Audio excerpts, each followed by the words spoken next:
তিনিই দলের শেষ কথা ফের বুঝিয়ে দিলেন তৃণমূল নেত্রী মমতা বন্দ্যোপাধ্যায়। সূত্রের খবর, বিধানসভায় দলীয় বিধায়কদের সঙ্গে বৈঠকে এই বার্তা একেবারে দ্বিধাহীনভাবে তৃণমূল নেত্রী দিয়েছেন। তিনি দলের চেয়ারপারসন, দল পরিচালনার ক্ষেত্রে শেষ কথা তিনিই বলবেন।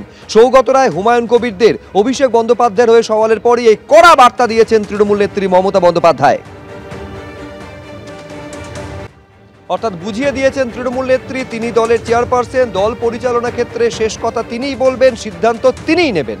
এবার বিরোধী দলনেতা শুভেন্দু অধিকারী এই নিয়ে কি বলছেন একবার দেখুন।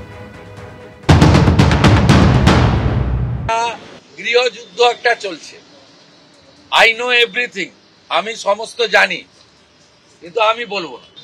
ইউসুফ পাঠান যখন প্রার্থী হয় তিনি বলেছিলেন গুজরাটি, আবার ভাইপো যখন ওকে এবং নিয়ামত শেখকে ডেকে টুপি পরিয়ে দিল ক্যামাক স্ট্রিটে, তারপরে বললো সব ঠিক আছে।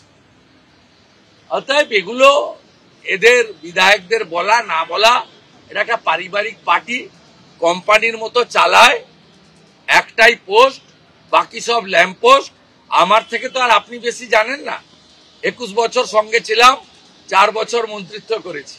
মমতা বন্দ্যোপাধ্যায় এটা স্পষ্ট করে দিয়েছেন যে 26-এর ভোটের আগে দলের রাশ তার হাতেই রয়েছে। একই সঙ্গে সূত্র মারফত এই খবরও পাওয়া যাচ্ছে, একথা মুখ্যমন্ত্রী বা তৃণমূল নেত্রী মমতা বন্দ্যোপাধ্যায় বলেছেন যে আজকে যে বিধায়ক কালকে সে মন্ত্রী, আবার আজকে যে মন্ত্রী কাল সে বিধায়ক, ফলে কোনো মন্ত্রী যেন নিজেকে মাতব্বর না ভাবে।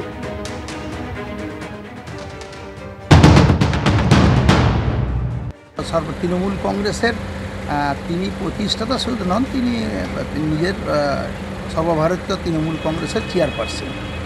তাই দলের নীতি নির্ধারণ সব কিছুই তিনিই করেন। তার নীতি নির্ধারণ, তার নির্দেশিত পথেই আমরা সংগঠন পরিচালনা করি। আমি নিজে ব্যক্তিগতভাবে এর মধ্যে কোনো রাজনীতি আমি খুঁজে পাচ্ছি না। তবে উনি যা নির্দেশ দেবেন, উনি দেন আর না দেন, আমরা ওনার কথা মতনই আমরা সংগঠন নিচের তলায় আমরা সংগঠন পরিচালনা করি। আইপ্যাকের কিছু কিছু লোক আইপ্যাক পরিচয় দিয়ে, তারা আইপ্যাক কিনা আমি জানি না, তারা পরিচয় দিয়ে বিভিন্নভাবে বিভিন্ন ধরনের একটা কর্মীদের মধ্যে বিভ্রান্তি সৃষ্টি করছে। এটা আমাদের দলের সংগঠনের পক্ষে খুবই খারাপ। তো তার জন্যেই আমরা মনে করি যে আইপ্যাক কি সংগঠনের কতটা সুযোগ সুবিধা করছে আমি সেটা জানি না। আমি ব্যক্তিগতভাবে চিন্তা ভাবনায় বলি যে আইপ্যাক যে ধরনের বিভ্রান্তি কর্মীদের কাছে করছে সেটা আমাদের সংগঠনের পক্ষে খুবই খারাপ। ফলে মুখ্যমন্ত্রী তো কালকে নাকচ করে দিল আইপ্যাককে। সেটা বিভিন্নভাবে বিভিন্ন এমএলএরা অভিযোগ করছে যে সংগঠনের পক্ষে খারাপ হচ্ছে, তার জন্যই তিনি সেটা বলেছেন।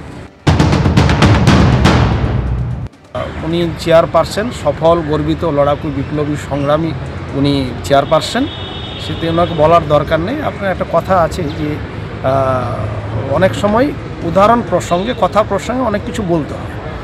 উনি সফল চেয়ারম্যান, এটা নিয়ে কোনো দ্বিধাদ্বন্দ্ব নেই।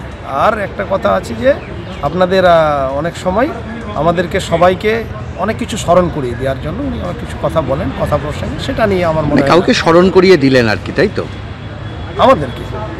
আমাদেরকে স্মরণ করিয়ে দিয়েছেন যে ভাই তোমরা অনুশাসনের মধ্যে চলো। বিধায়কদেরও বলেছেন, সবাইকে নিয়ে সুন্দরভাবে সুদৃঢ়ভাবে চলার কথা বলেছেন। দিদি তো চেয়ারপারসন আমাদের দলের, আর আমাদের অভিষেক বন্দ্যোপাধ্যায় সর্বভারতীয় সাধারণ সম্পাদক। ফলে চেয়ারপারসন আমাদের নিতে দিচ্ছে, মানে নিশ্চিতভাবে সে তো অস্বীকার করার কোনো জায়গা নেই। আমাদের চেয়ারপারসন সর্বোচ্চ নেত্রী, তিনি যা বলবেন শিরোধার্য। অভিষেক বন্দ্যোপাধ্যায় সর্বভারতীয় সাধারণ সম্পাদক, দিদি আমাদের চেয়ারপারসন সর্বোচ্চ নেত্রী, যেভাবে নির্দেশ করবেন আমরা সেইভাবে ঝাঁপিয়ে পড়ব।